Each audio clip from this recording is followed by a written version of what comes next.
Aujourd'hui, on va parler des indispensables pour travailler la résine. Donc il vous faudra d'abord des gants pour éviter les allergies cutanées.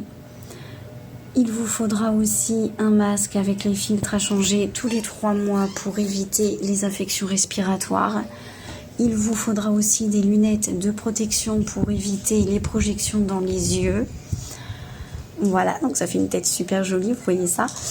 Ensuite, il va vous falloir une balance parce qu'il faut peser la résine. Donc il vous faudra la résine et le durcisseur.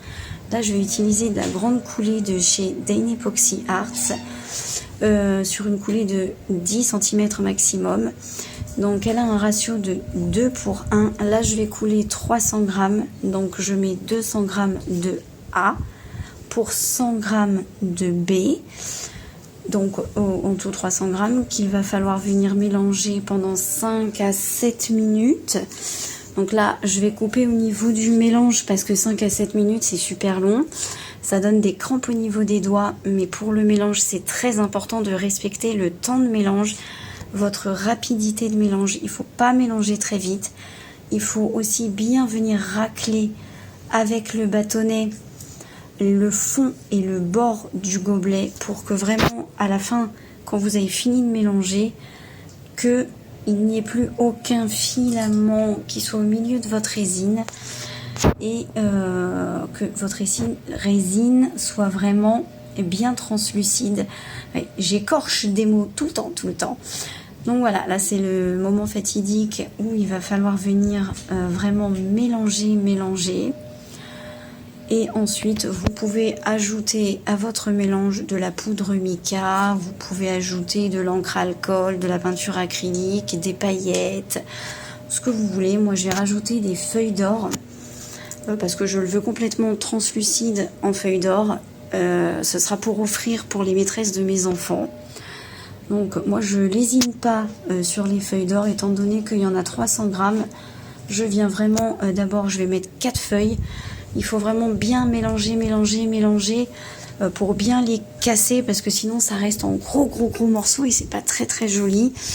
Donc c'est vraiment important de venir mélanger et après vous allez laisser reposer un peu la résine et venir passer un petit coup de chalumeau sur les bulles puisque quand on insère un objet dans la résine, on va faire entrer de l'air à l'intérieur de la résine et forcément on va faire rentrer des bulles.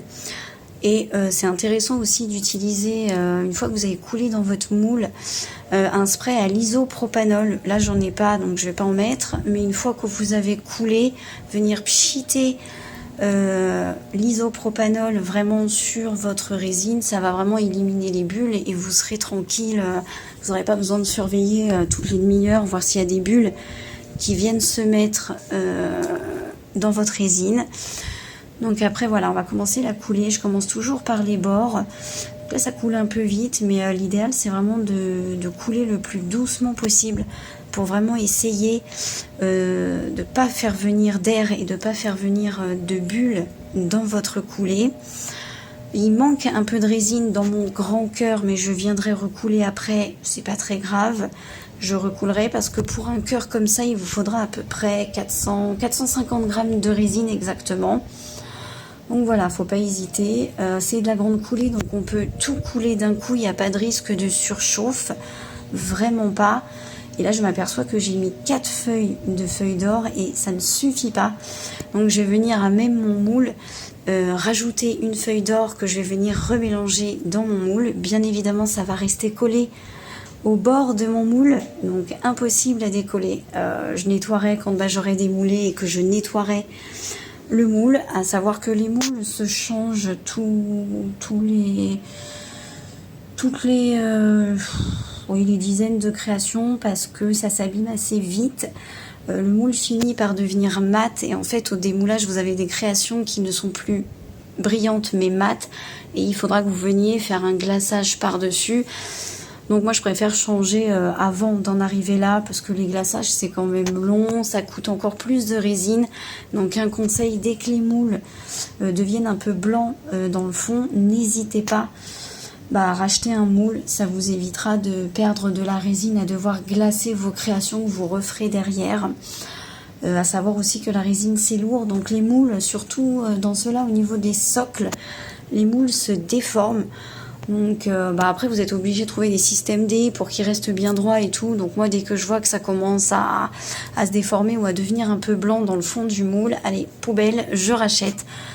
Je m'embête pas. Donc voilà, là le résultat final, je suis venue couler vraiment la fin du gros cœur où il manquait de la résine. Donc là on part sur 48 voire 72 heures de séchage. À bientôt!